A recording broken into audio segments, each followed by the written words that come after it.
Good evening, ladies and gentlemen. We are ready for our final course of this great series on how happiness thinks. God willing, after tonight, I will send out a survey to all of you to get your feedback on what you think should be the next course and the next subject that we will be learning together.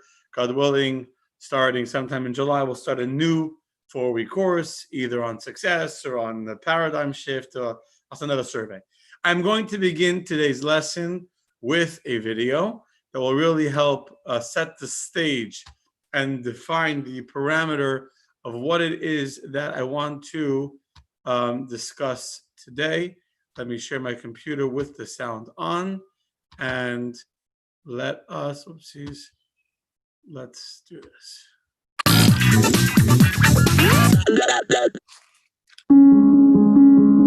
During much of the 20th century, many psychologists did not regard Judaism, or any religion, as a positive contributor to a happy life.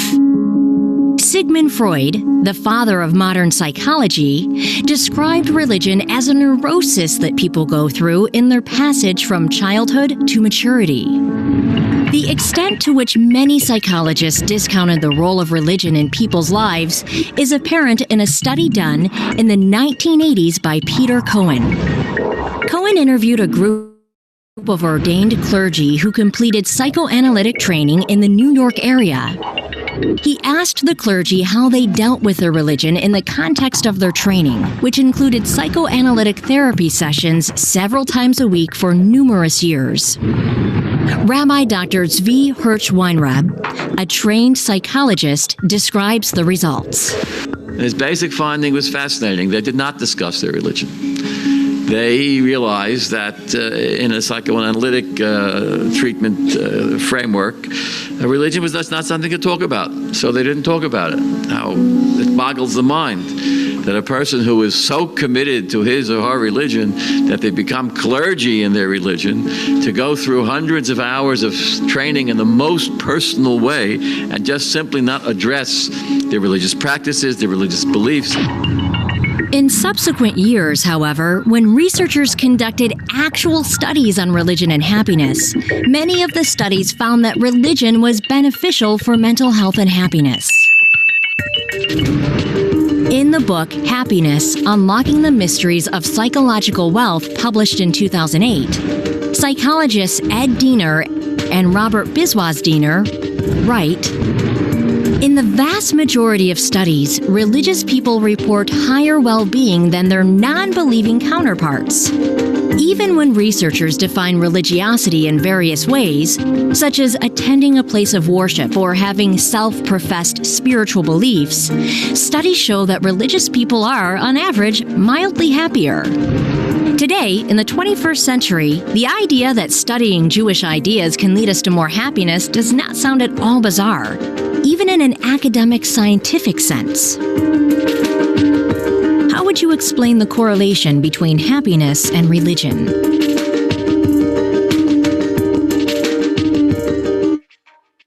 Okay, so that is the video that really defines the question that we will be addressing tonight, which is, do you feel that being happy is a religious Jewish value? Meaning, obviously, today it is very, very clear, self-understood. We all understand that being happy is critical to a healthy emotional self.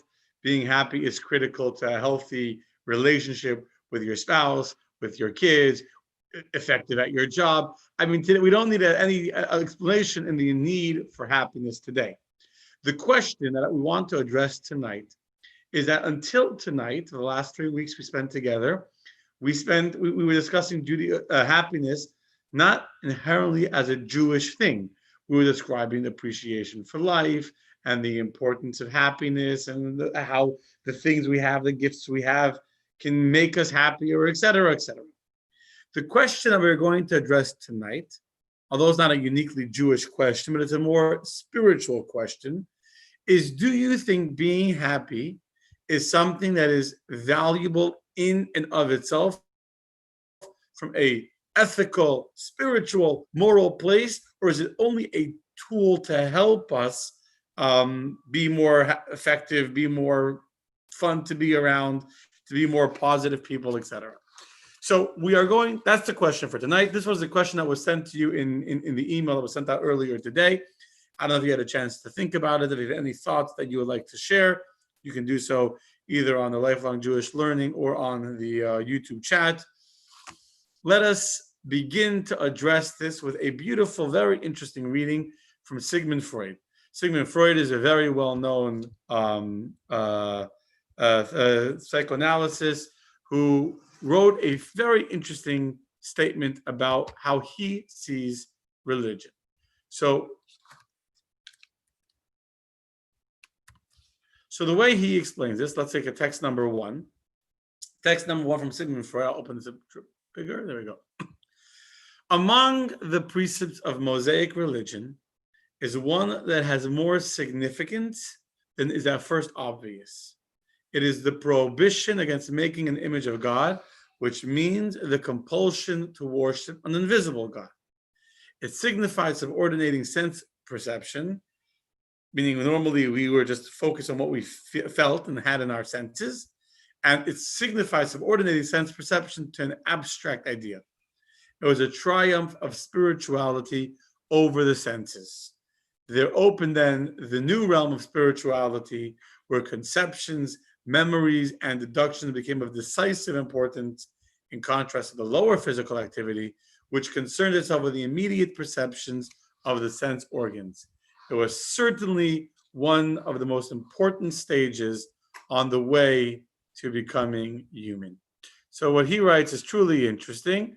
And basically what Sigmund Freud is saying is that by God telling us, or by Jews accepting this idea that we can't worship a sensory, tangible idol that we can touch and see and smell, etc., by doing that, what was happening is that we were putting aside our tangible sensory awareness and learning to become more abstract conceptual thinkers. And this is why in his mind, Jews became so able to achieve distinction in so many sciences and mathematics and in law, etc.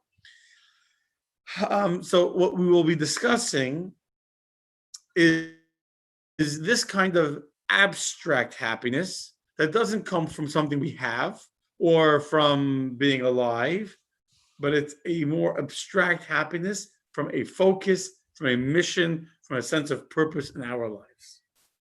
Now, you all know that there's various forms of pleasure that we all have. Some people can enjoy candy bars, and then you get a little older, you're not so excited by candy bars, but you enjoy a good steak. You get a little more sophisticated, a good wine, a good beer, maybe a good music, a good opera, a beautiful painting. Some people enjoy learning, philosophical pursuits. They enjoy learning new things. They enjoy human psychology, etc., etc. There's many, many different areas that people find. Sorry about that. Just fell down. There are many areas that people find to be ways of giving themselves a lot of enjoyment in life. And yet, these enjoyments in life, obviously, the more abstract an enjoyment is, the more you have to work to appreciate it. I was going to actually look for this. I forgot, and I'm seeing it now. So there's a great Jackie Mason clip. You know, Jackie Mason is my favorite comedian. Everyone enjoyed the comedian last week, where Jackie Mason is talking about people that go to a health food store. And you come in, and they're all and they say, oh, you have to develop a taste. You have to develop a taste. Did anyone ever have to tell you to develop a taste in potato chips? You don't need to develop a taste in potato chips. Potato chips taste good. You eat a bag of potato chips. They taste good. They're crunchy. Yeah, develop a taste. But it's true. In order to appreciate something like wine, for example, which is still a tangible pleasure, you have to be a little bit abstract. You have to go and develop your taste to be a little bit more sophisticated. Music is even more sophisticated, etc. And the same concept applies to happiness as well, that there is a pleasure, there is a joy that comes from an abstract form of happiness. And in fact, that joy is even greater than the joy that comes from something physical and tangible that we can see and that we can touch and that we can relate to. So I'm going to share the screen. We're going to read the second text of tonight's lesson. It is a very interesting text. Let me turn this off so I don't get any sound. This is from the Baal Shem Tov. And the Baal Shem Tov said, sorry, so from the Degel Machane Ephraim, who quoted a parable he heard from his grandfather, the Baal Shem Tov. And there was once a musician who began to play an exceedingly beautiful and sweet melody. Those who had heard it were so enthralled by the music's beauty that they could not help but erupt in euphoric dance.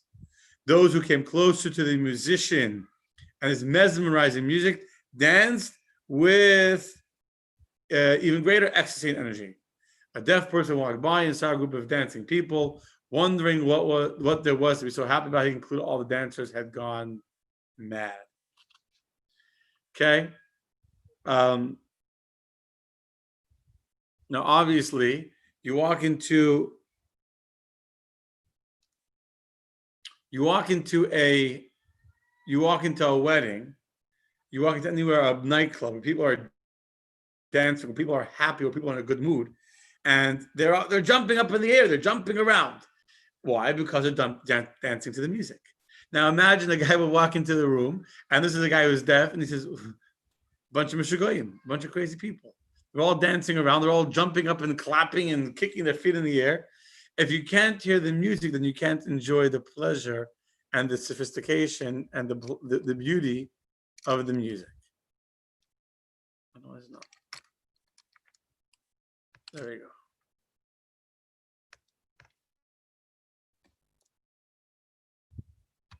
So what we're going to be discussing is the goal of tonight's lesson is to help us to tune into the beautiful music that often gets ignored, that people don't always appreciate and know how to hear it. And with a little time and effort, we'll be able to tap into an even greater joy and a greater happiness than we've ever had till now. So,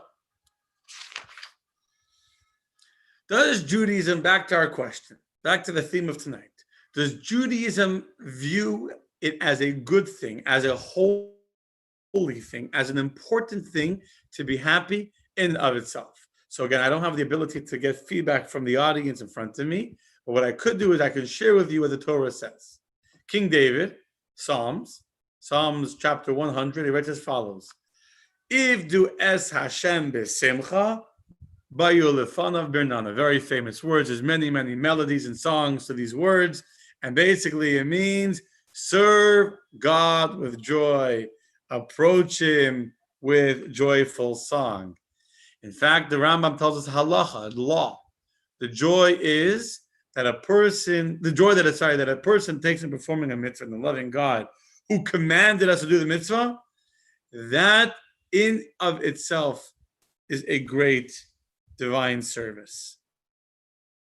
Now, this is very interesting. What the Rambam is saying here is that not only is it important to be happy, not only is it important when you do the mitzvah to be happy, but that the joy of the mitzvah, that in and of itself is a great divine service.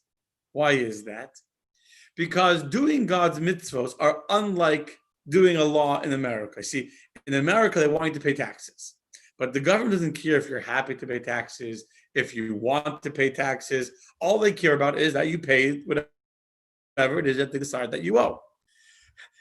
People wanted to hear a joke. So the joke is that this guy is being audited by the IRS, and the IRS agent is discovering different things that this man should have paid taxes that he didn't pay taxes on.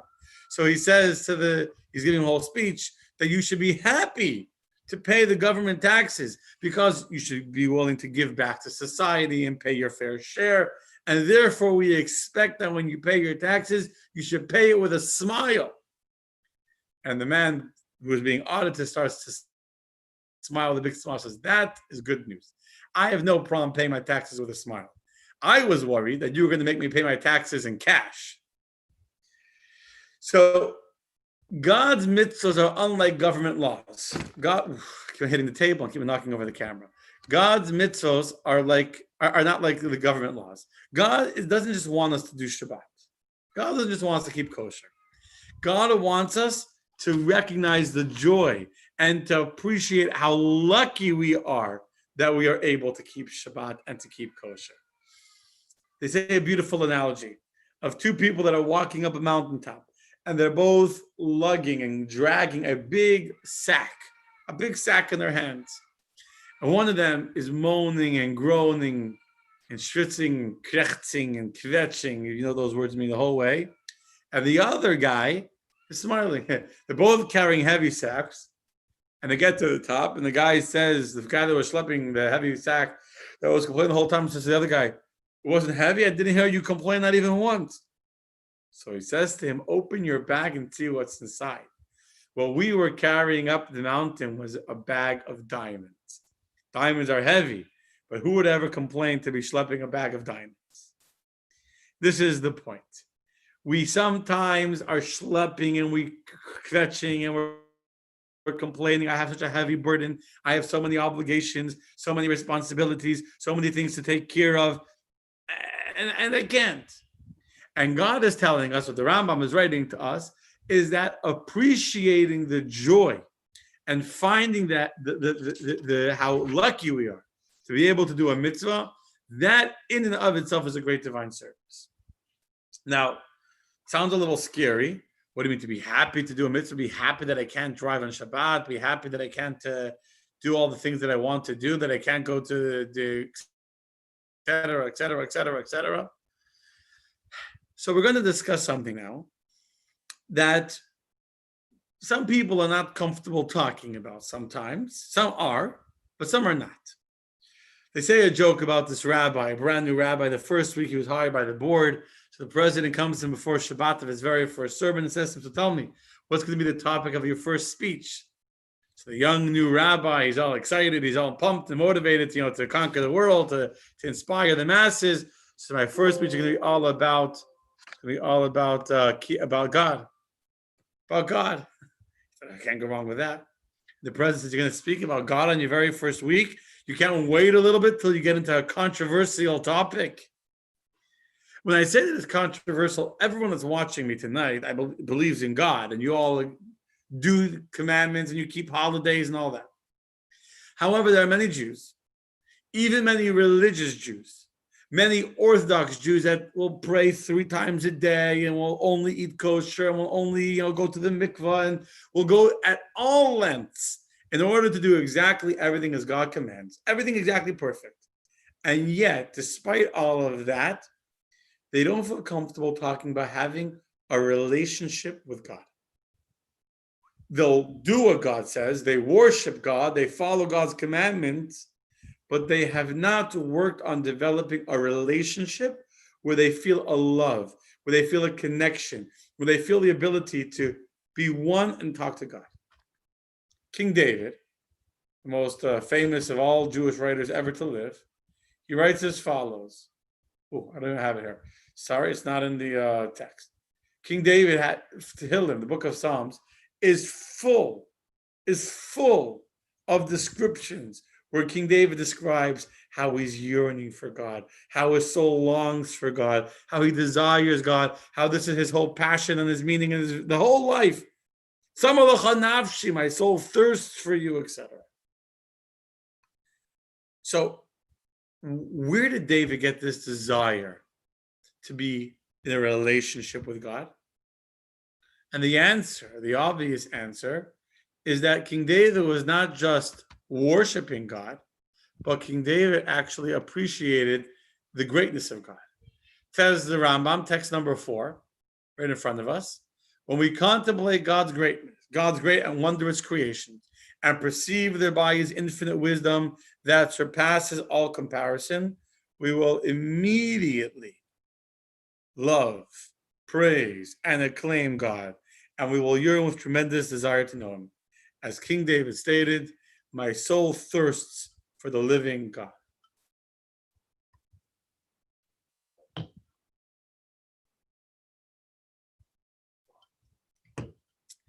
It is natural, it's human behavior to gravitate towards something prominent, something special, something great.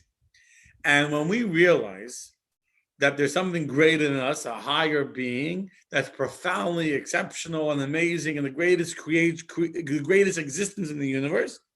So obviously, we want to become connected to that. We want to become close to that.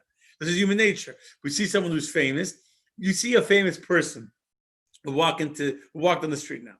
Famous singer, a famous basketball player. Now, what if you don't watch basketball? Even though you don't watch basketball, but he's Michael Jordan.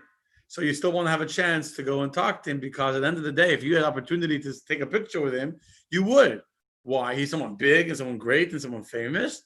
So that alone makes you excited to be in his company and to be in his presence. Now, how much more so with God? Because God is not just a great, all-powerful, mighty being. God is much more than just a powerful being. God is much more than just our creator. You know what God is? God is the one about who it says in the verse, Chelki Hashem Amnafshi. God is my portion, says my soul. Therefore, because he is my soul, I will place my hope in him. Meaning, God is not just a powerful creator. God is my portion. God is part of me, or rather I should say, I am part of God. That there's my soul is a part of God. Just like parents and children have a genetic bond that makes them inherently united and connected one to the other. That even if they can't stand each other, even if they hate each other's guts, they can't help it, but they love each other and they're connected and they care very deeply about each other. Why? Because they're part of one single unit, and the child comes from the parent, and the parent is not only does for the child and feeds the child and took the child to school, but there's a DNA in the genetic relationship that within the child exists the parents. So similarly, our desire to become close to God is not just because that we feel that God created us, that God is a master. He's greater than Michael Jordan and greater than some famous musician or singer, etc. No, God is a part of us. God is within us. He is our identity, and therefore, when we feel that we are part of Him, that automatically makes us excited and happy and joyful from being able to become one with Him and to truly connect with Him. Now, what I said, though, sounds impossible. Because how could a human being, a man of flesh or a woman of flesh and blood, us, people living in this world, how is it possible for us to have a relationship with an infinite creator? I can have a relationship with you because I'm a finite human being and I have the same similar brain, heart, etc. that you have. So I can find common ground and we can talk about things that we both find mutually interesting and we can develop a relationship. But for me to connect to God seemingly would be impossible. Seemingly. And yet, we're able to have a relationship with God. You know why? I'll tell you why. Because God gave us the way in which we could have a relationship with God. Meaning, even though we are truly absolute, complete opposites, two different ends of the spectrum, nevertheless, God Himself gave us the ability to connect and to have a relationship with Him. You know how? Through doing the mitzvot, through doing the commandments that God gave us. So I'll say it to you, I'll give an example and I'll read a text. Imagine you have a guy called Bob. Bob is an unintelligent, simple person who works as a janitor at Princeton University. One day while he's working in Princeton University, vacuuming the floor, mopping the floor, whatever he's doing, he sees Albert Einstein walking through the hall, coming to his room, that he's mopping the hallway, followed by his wisdom and his great genius. And the janitor, who doesn't understand a word of any of these theories of relativity, etc., is only able to look with awe. Wow, that is the famous Albert Einstein. That is the man that I only wish that I was able to know and to talk to and relate to him. But he's There's no common ground between the simple janitor, Albert Einstein's here, the simple janitor's here. There's no common ground. There's no way that the two of them could have a relationship, have a dialogue, have a shared interest until Albert Einstein turns to this janitor as I walk in his class, says, "Could you do me a favor? Could you fix this door handle is locked or whatever is broken? Could you fix it?" At that moment, when this simple, uneducated person does something for Albert Einstein, the very question could be something very simple. It could be, could you unlock the door for me? At the moment that Albert Einstein now is asking Bob to do something for him, this has already created that Bob has now become a somebody in Albert Einstein's world. And now this great genius and the simple janitor have a relationship. They have a shared ability because Albert Einstein said to him, "Please do this for me."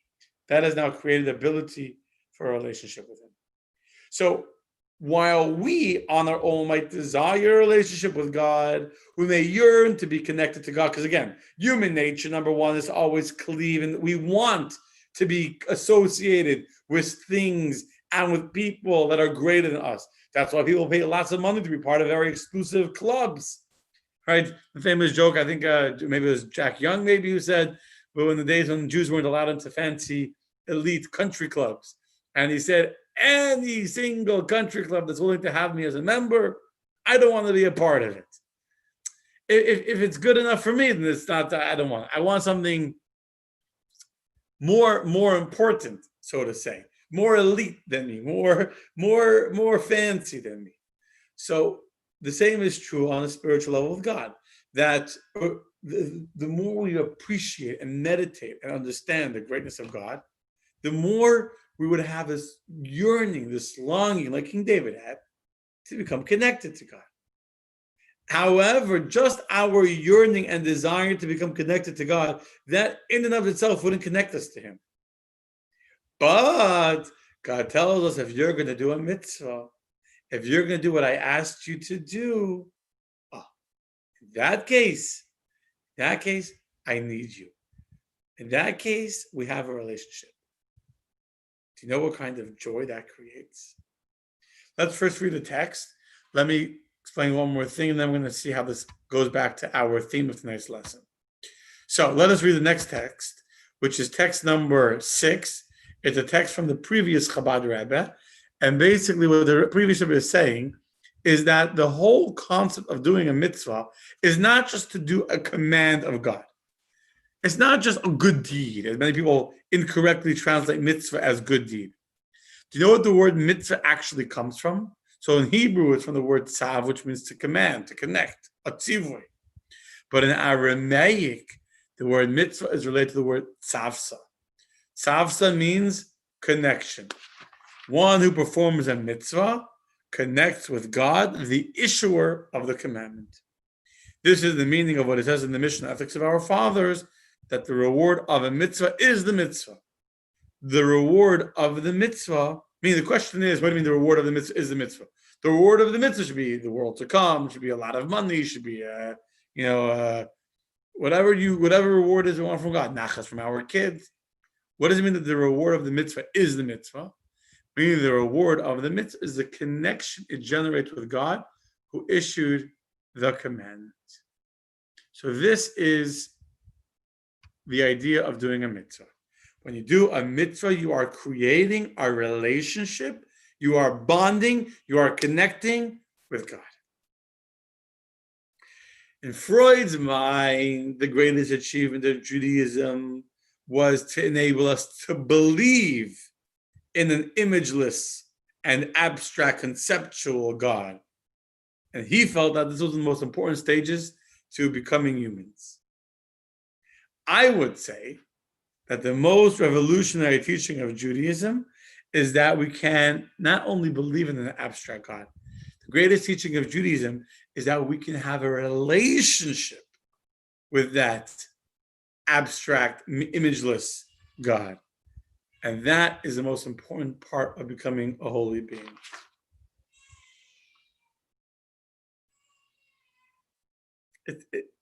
This is a very abstract form of happiness.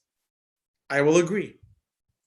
And yet, just like the joy and the pleasure of a sophisticated glass of wine is a far more real pleasure than a bag of potato chips, the same is true that the greatest joy that a person can achieve, which is also the hardest joy to get to, is the joy from knowing that we are transcending ourselves and connected to the greatest existence in the universe. Not just connected, but in a relationship, doing something of meaning for the greatest creator, the greatest existence in the universe, doing something for God. That is a truly, truly uplifting, joy-inducing thought process. And with every new mitzvah you do, the joy gets greater and greater. Imagine someone who enjoys reading good books, they enjoy reading novels, or they enjoy reading literature, but they can only read Armenian. Now, how many good books of poems or how many novels of Armenian? I don't know. And then they say, I want to learn more, and they learn how to read English. Can you imagine how happy they will be when they now have all the English literature open up before them? It's something very, very special. Okay.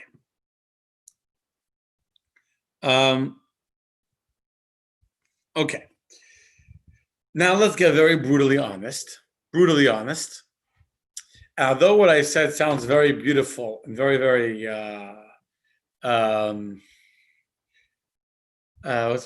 altruistic, I'll speak for myself. I put on tefillin every single day. I pray to God 3 times a day. I do many, many mitzvot and many commandments that God has commanded me. Can I tell you, my dear friends, in all honesty, that every time that I pray, I am filled with joy and happiness about the fact that I am now able to have a relationship with my Creator? I can't, in all honesty, tell you that because it wouldn't be true. In fact, there's many, many times that before I do a mitzvah, I don't feel any joy. And I don't feel any feeling of a relationship. This morning when I prayed, I'm being honest, we're friends. This morning when I prayed, it was already getting a little late. It was a very stressful, hectic morning. And they're ready to take normally try and pray first thing. I took a whole bunch of other things first. And okay, I gotta pray. You know, it was almost like I have to, not that I was excited and joyful to have this opportunity. So why is that? If praying to God or doing any commandment that God gave us is supposed to be joy-inducing, it's supposed to be something that makes us feel absolute joy in being able to connect to an infinite Creator, so why don't we get excited? So we learned the answer really already last week. Last week we were discussing how we are given many, many material gifts and many different money, a job, family, health. But what happens? The ability to see. We get used to it and we begin to take it for granted. And then we take it even more for granted until the fact that we have these great gifts from God, whether it's money or health or whatever it is, we've always had it. We've been healthy our entire life. So because we've been healthy our whole life, thank God, or because we've never had to worry about money our whole life, thank God, or whatever it is, we're lucky to have a beautiful relationship with our kids, etc. So we take it for granted and we stop appreciating it. So what did we say last week is the solution to that? To verbalize, to constantly express and to verbalize the gratitude. And by expressing our gratitude for the gifts that we have and recognizing that we shouldn't take things for granted, but we should take them as gifts that are granted to us by God. Last week we discussed the habitude of gratitude. When we do that, the expressing of our gratitude increases our mindfulness of how lucky and how blessed we are, and that makes us automatically more happy. And so the exact same problem and the exact same solution applies to our spiritual riches, just like it applies to our material wealth.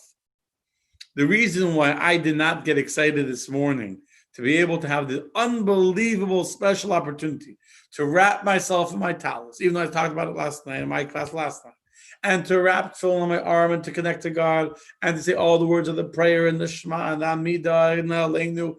And it should have been the most exciting half hour of my day. And yet I didn't get that excited, and I didn't get full of joy at the opportunity to wrap myself in talus and tefillin. You know why? Because I've done it every day since my bar mitzvah.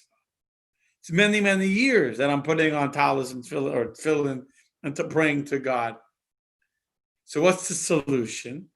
What's the solution when we begin to take our spiritual gifts and our spiritual blessings for granted, and we stop appreciating how lucky we are to have these special gifts? The answer is to verbalize our gratitude for what God has given us. And that is why before we do any mitzvah, whatever the mitzvah is, before we wash our hands for bread, before we put on tefillin, before we light Shabbat candles, before we do the challah, before we go sit in the sukkah and eat a meal, whatever the mitzvah is, before we light the Hanukkah candles, we make a blessing. And although the ending of the blessing may change, whether we're lighting the menorah, or we're listening to the Megillah, or we're going to eat matzah, but the beginning and the middle of the blessing is always the same. You know what it is? Baruch atah Hashem Elokeinu melech haolam, etc. Blessed are you, Lord our God, King of the universe, who has sanctified us. Let me read Hebrew. Asher kiddishanu b'mitzvotav v'tzivanu, which means that you have sanctified us with His commandments. V'tzivanu, you commanded us to put on tefillin. You commanded us to light candles, etc., etc. But here's the part we're going to talk about. The Asher Kiddishanu b'mitzvosav. Every blessing is the same. You sanctified us. The word Kiddishanu, the word Kodesh, to be holy, b'mitzvosav. But are you familiar what else has the word Kiddushin in it? Let's see what the Alter Rebbe writes in Tanya. This is the meaning of the blessing we recite before we fulfill a mitzvah. Blessed are you who has sanctified us with His commandments. The Hebrew word kiddishanu, generally rendered as sanctified us, can also be translated as betrothed us. The act of marriage is called kiddushin.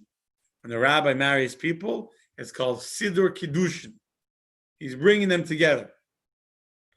Thus, the blessing implies that God betrothed us by giving us His mitzvahs. He shall cleave to his wife, and they shall be one flesh. Similarly, and infinitely more so, is our union with the infinite light of God when we engage in Torah and mitzvahs. 1 second, am I even sharing my screen?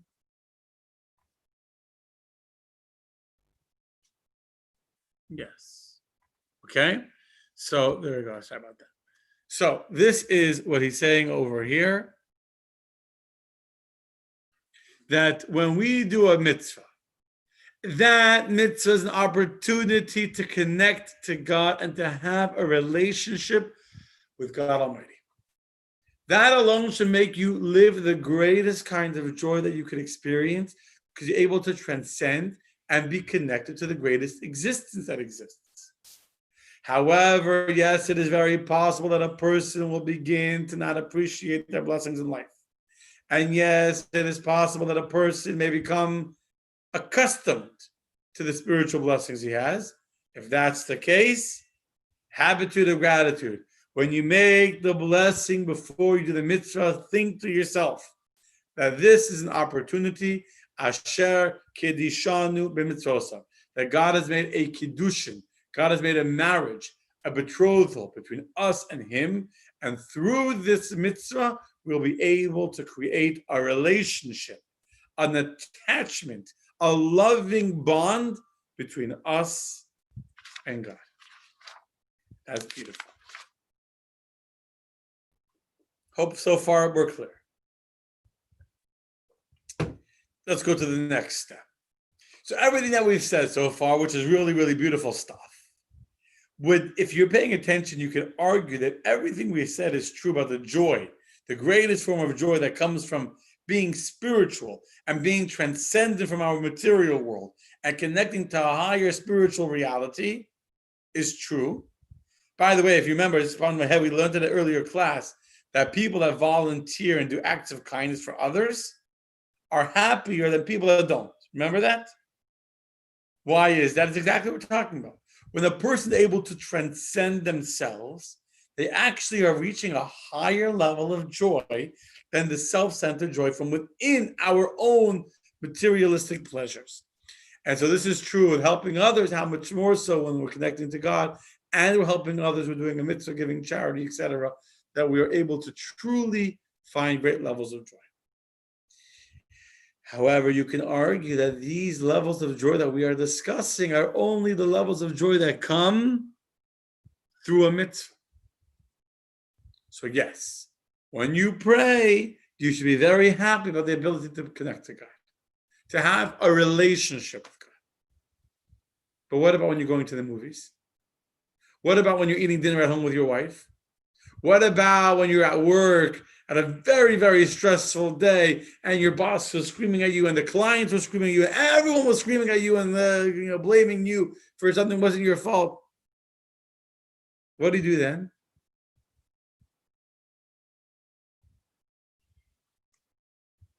What do you do then? You can argue that there's no joy then. You can argue that there's no joy that comes from non-spiritual pursuits, from going to work. And indeed, until the arrival of the Baal Shem Tov, people thought that Ivdu es Hashem b'simcha, the concept of serving God with joy, was only for serving God. You had to have joy. But when you weren't serving God, there was no joy required. Until the Baal Shem Tov arrived on the scene, and the Baal Shem Tov taught something very, very different. You know what the Baal Shem Tov taught us? The Baal Shem Tov taught us as follows.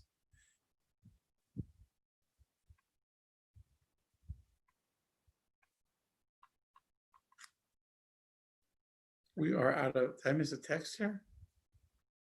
The Baal Shem Tov taught us, we were missing a text. It's okay. Mitzvah Gdola from Menachem of Breslov. It is a great mitzvah to be constantly happy all the time. To be happy all the time. Why is it a mitzvah to be happy all the time? Let's stop sharing for a second. Why is it a mitzvah? I thought I had another text in the book. It's probably my mistake. I didn't put it in. But why is it a mitzvah to be happy constantly? So first of all, in lesson 1 of this series, we learned that when a person's in a bad mood and they're feeling down about themselves and feeling depressed, are you able to overcome your negative impulses? Are you able to overcome your distractions and your temptations and your weaknesses? No, usually not. Usually, in order to overcome our negativity, we need to be in a state of happiness. When we're in a good mood, when we're happy, when we're joyful, then we have the ability to overcome. But besides what we learned in lesson 1, I want to teach you something else tonight. Many people make the mistake of compartmentalizing their lives. I have work, I have family, I have my friends, I have my car, everything is compartmentalized. And in those different boxes, we have a box called God, religion. So I have, once a year I go to synagogue. So I go to my work 5 days a week. I go to the beach every weekend. And on Shabbos, I go to shul, or once a year I go to shul, etc. However, Judaism teaches, especially in the Hasidic perspective, that our whole day needs to be permeated with an awareness and a recognition that whatever it is that we do is an act of service to God. Let's read this following text, which is going to be text number 8 in your student books. We should direct our hearts and the totality of our actions to one goal, becoming aware of God. Our resting, rising, and speaking there's a mistake here, it's missing, should all be directed to this end. And here we for sure have a mistake, and that's whatever, it's a mistake.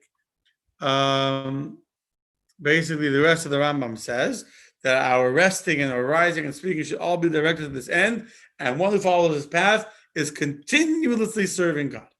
And therefore, it says that Kol Ma'asecha Yu L'Shem Shemayim, all your actions should be done for the sake of heaven. King Solomon says, know him in all your ways. Meaning that there is never a moment that is lacking meaning. There is never a moment in our life that is not for some divine purpose. When you're going on vacation, you're going on vacation to rejuvenate, to reinvigorate yourself, to be able to be a better worker, a better father, to give yourself a chance to bond and connect with your family. When you're eating dinner, when you're eating breakfast, you're giving yourself power to be healthy, to be able to serve God better. When you're working, you're making money so you can use that money to do good things. And therefore, going to work is not just a matter of economics, but it's being able to raise a family, to pay for Jewish education, to give charity, to buy kosher food, etc., etc. This is such an important lesson. Such an important lesson over here, which is as follows. When we are doing anything in our lives, even when we're not doing a mitzvah, we're at work, we're talking to our next door neighbor, we're doing the chores at home, we're taking out the garbage, we're exercising, we're shopping for groceries, whatever it is that you're doing, recognize that at this moment, I am serving God. I am serving God. In some way, I am serving God by being a healthy, productive, functioning member of society the way God wants it to be. And my shopping, if you're shopping the way God wants you to. I mean, if you're shopping for your own personal pleasure, no. But if you're shopping because you need food to be healthy and you're buying kosher food, when you're standing in that store looking at the labels on the food to see if it's kosher or not, at that moment, you are bringing God into your life. You are creating the greatest kind of relationship you could create. And when you do that, you will automatically, it's not like there's like an official switch, you will begin to live a more joyful life. People always ask me, how come you're always happy? No, I'm not always happy, but they think I am because I'm smiling. Why are you happy? And the truth is, you know why I'm happy? It's a very, very abstract, a very deep level of happiness. Is because my life is so full of meaning. I am so full of opportunities to help people. And I am blessed that in my job, or almost anything I'm doing, even if I'm paying bills, I'm negotiating my insurance for next year, negotiating my tenant for next door, that just the things that were in my head today, they were mundane things. My insurance agent today was working on a lease for a tenant next door, working on our website, or we're redoing our website, watching the workers installing doors. These things are mundane things. I wasn't teaching a class, doing something spiritual and holy. And yet, I know that this is all part of my divine service to make a home for God. And the website is a vehicle to which to spread the word of God and to bring people to shul.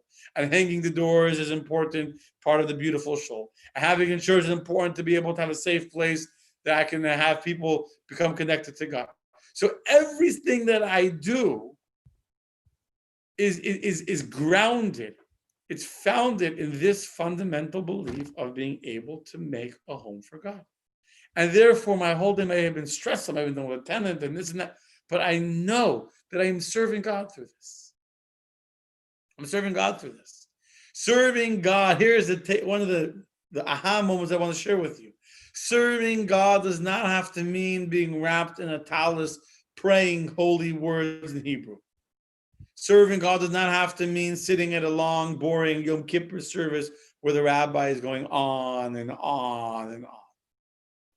Serving God could be standing in the Publix aisle of the cereal aisle of Publix, looking at the kosher symbol. Serving God could be working at your job, being nice to your family, being not arguing with your wife, That moment your wife, you take out the garbage, you're serving God by taking out the garbage. If you're creating peace in your home, shalom bayis, peace in your home is a very, very important Jewish value.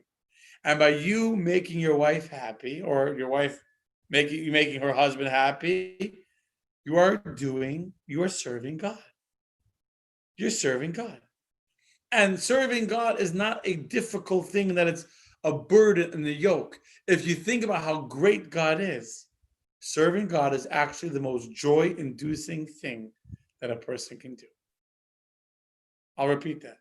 Serving God, and this is revolutionary what I'm saying, because you talk to most people, do you think serving God makes you happy or feel burdened?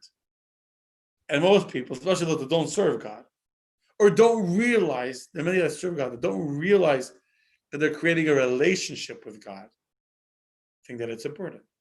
But if you realize that you are in a relationship, every time that you do something that will make that relationship stronger, at that moment, you are creating something that will give you the greatest joy possible. Now, I have a very important ending. We still have a few minutes, and I want to address a question that I saw over here on the chat, which is that just like eating the same meal every day would get boring, so it's performing the same rituals every day become mundane and easily lose its specialness. This is kind of what we were discussing, the fact that I pray every single day, 3 times a day. And so, so today was not a special day of prayer for me. And yes, that is 100% true. Yet, despite being 100% true, that does not mean that we shouldn't pray every single day because it gets boring. That would be like saying, I'm not going to eat breakfast every day because then breakfast gets boring. So the first half of the comment that was written over here is that just like eating the same every day gets boring, guess what? Eating is boring. Eating is boring. Now, so how do you spice it up? How do you make eating not boring? So one day you'll have eggs, and the next day you'll have yogurt, next day you'll have cereal and milk, and next day you'll have, waffles or whatever. You try and do different things to make it less boring. Eventually it still gets boring. I mean, how many different things do you make for breakfast? So you have cereal and milk, let's say my home, or yogurt with granola or whatever it is. But eventually it does get a little boring. And yet you still do it because you know that it's vital for a healthy body to eat on a regular basis healthy meals. So you can't just eat cake to make life more exciting. You got to eat healthy food to be healthy. So too, praying is critical, just like you need to eat 3 meals a day. Just like your body needs to be fed. You can't say, well, I ate breakfast yesterday, I don't need to eat it today. Your body needs new nutrients every single day. Your soul needs to be fed every single day, 3 times a day. So your soul needs prayer, minimum once a day. Your soul needs to pray. It needs to be fed. Now, obviously, if you don't feel pleasure in eating, or you don't feel joy in eating, you still got to eat. I mean, that's obvious. Even if you eat the same, let's say you're very health conscious, you eat the exact same, you're on a diet, you're eating the exact same granola, 1 cup of granola, 2 cups of berries or whatever, I don't know, whatever. Yeah, half a teaspoon or whatever. It can get very boring. You still do it because you know that you need to do it. So praying, even when it's not exciting, is still important, or any command. That being said, the solution is spice it up. Each day you can choose what meditations to have in mind. What will I be thinking about on the spiritual level? Not what distractions will I be thinking about. What part of the prayer will I be thinking about? What divine attribute of God do I want to think about? So there's different food that you can eat for breakfast. There's different parts of the prayer that you can focus on, whether it's more a prayer of praise, if it's a prayer of need, a prayer of happiness, a prayer, etc., etc., etc. So the challenge is not to allow it to become the same stale rituals over and over every single day. And that requires work. Just like it's easy, why do I eat almost the same breakfast every day? Unless my wife makes me something, I'm going to have granola and yogurt. Because it's easy. I take the granola out of this thing, pour it in the bowl, take some yogurt. Doesn't take a lot of work and prep. So in order to have a different breakfast every day would require me to, or my wife, to put in the work and time to go and be creative and think of different recipes and go shopping for different ingredients, etc. So yes, when she makes eggs, it's great. But otherwise, I'm not committed enough to making my breakfast interesting. So I'll eat the same easy answer. And the same thing is true with any mitzvah that we do. If you don't care enough, or if you're not invested enough in doing it, yeah, absolutely. You're just going to go back to the same box of cereal and pour in the same words in the prayer book from yesterday, and you'll eat the same words. You'll eat it up spiritually, metaphorically, and you move on in life.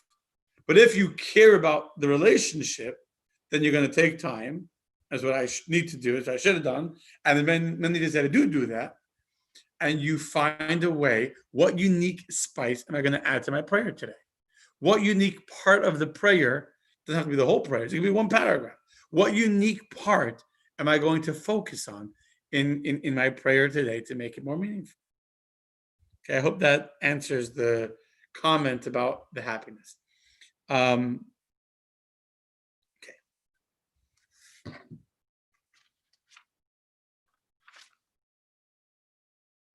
So I actually see there's one more text here that I didn't even address, and we'll address it before I get to the final point.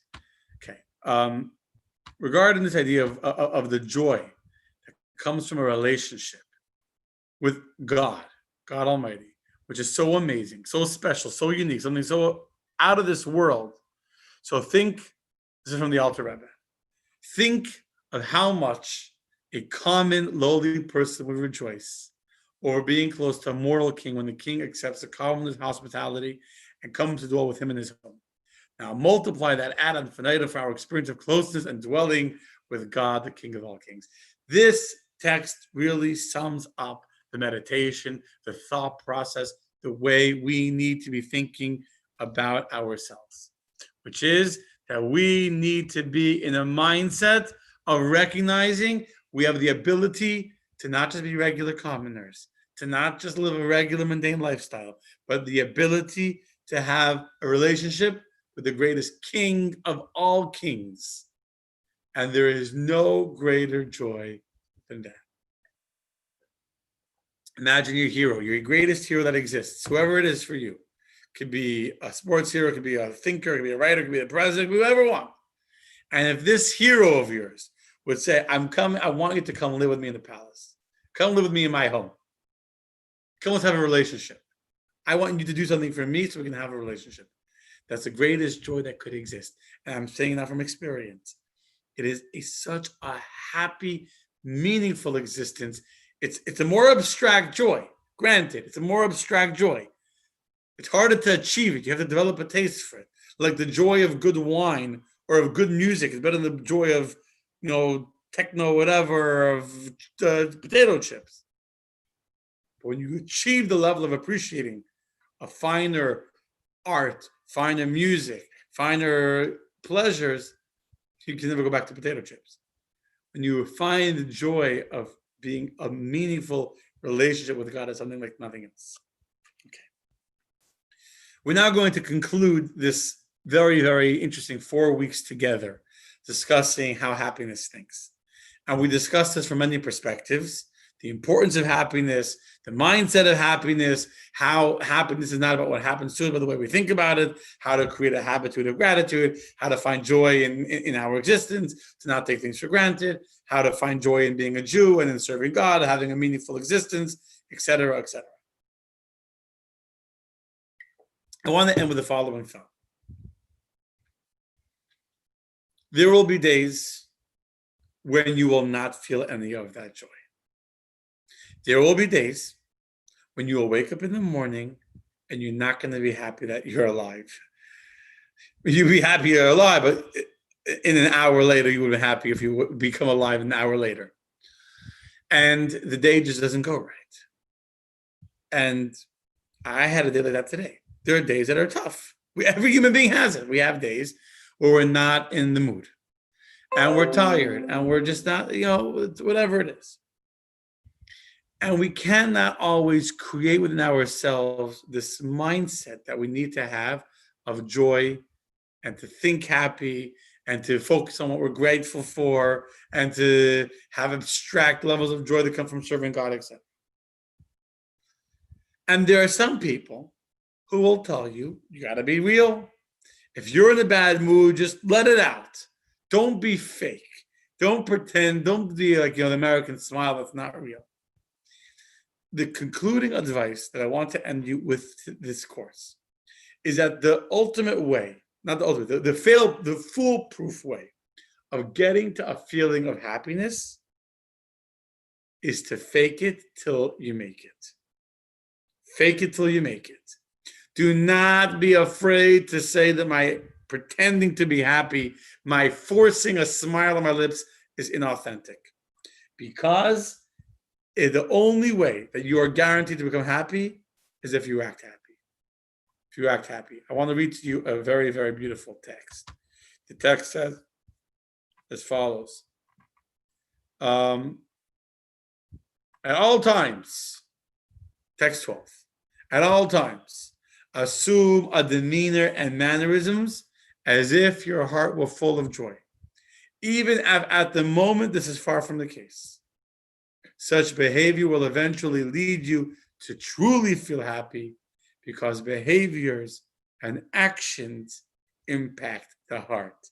This is a critical Jewish thought. Behaviors and actions impact the heart. If you will smile, even if you're not in the mood, that action will directly impact the way you feel. It will directly impact the way you feel.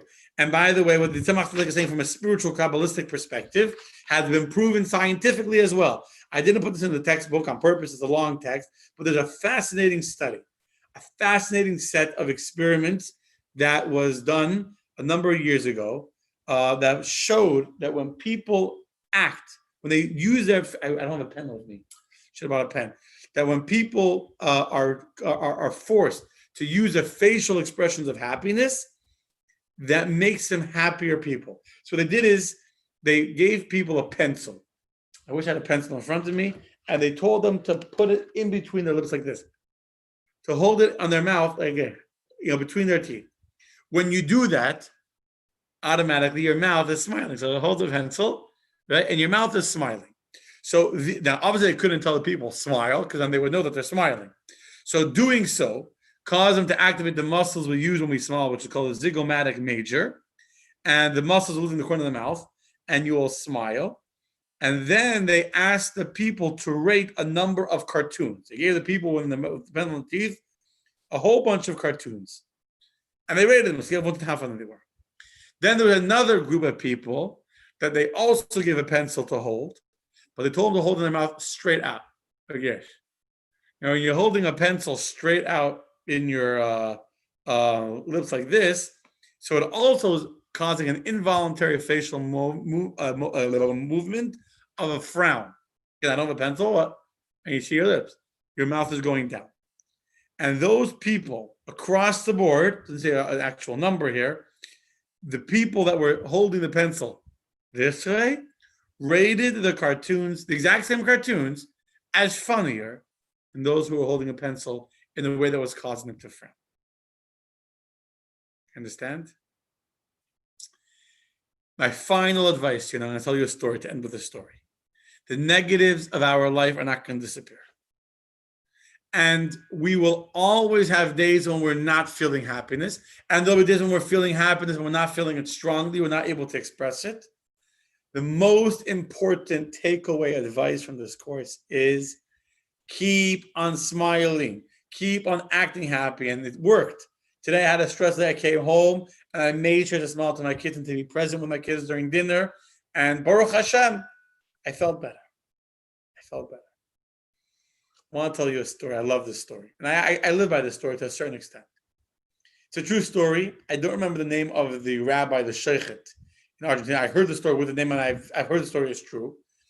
There was a slaughterer, a shochet, someone that does a shech, that does a kosher slaughtering of animals in Argentina. And there's a travel group of slaughterers. They went to this big, massive slaughterhouse, huge facility. And they came and they would do the kosher runs, and the facility wasn't always kosher every day. Then they would come, they would do like kosher days, which would be a run. They would bring in a whole group. They would do like a week at a time kosher runs, and then those used for other things as well.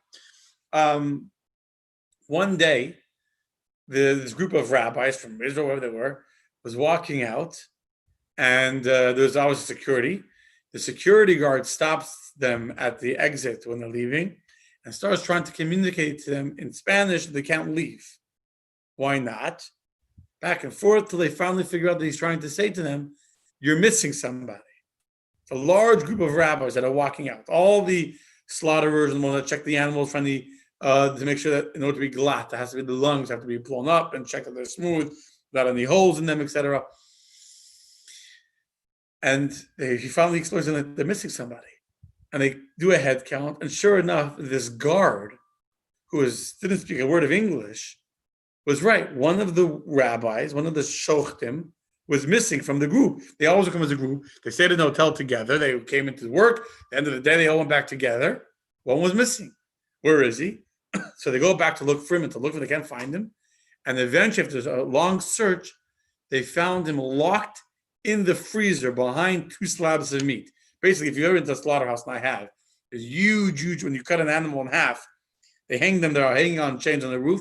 They're huge. They're like, I don't know, 15 feet. They're very big. You don't appreciate how big they are. And somehow they're on the rack. One like hit him. He got stuck in between, and they locked at the end of everyone was leaving. They locked the freezer, and he was locked inside by these pieces of meat. If they would have not have found him that night, guaranteed he would have frozen to death, and he would have come in the morning, he would have been gone. So now they're leaving with this rabbit that they found.